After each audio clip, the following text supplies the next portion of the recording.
మనకు సహాయం చేయాలని, మన మేలు కోరి, మంచి కోరి, అభివృద్ధి చేసి విస్తరింప చేయాలని కోరుకునేది దేవుడు. హల్లెలూయా. ఆ దేవుడిని వెంబడించట్లేదు. ఆ దేవుడు చెప్పింది చేయటానికి ఇష్టపడుతున్నారు, కానీ ఆ దేవుడిని అంగీకరించట్లా.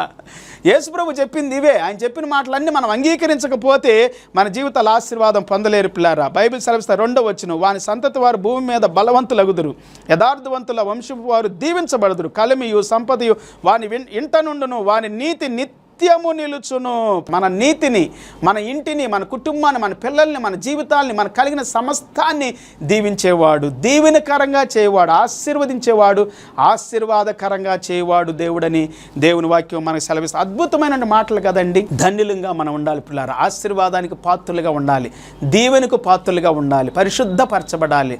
మన జీవితాల్లో దేవుని ఆశీర్వాదాలు పొందుకోవాలని దేవుడు కోరుకోడు. దేవుని మాట వినండి, దేవుని దగ్గరికి రండి, దేవుని ఆశీర్వాదాలు పొందండి. ఇంత చక్కగా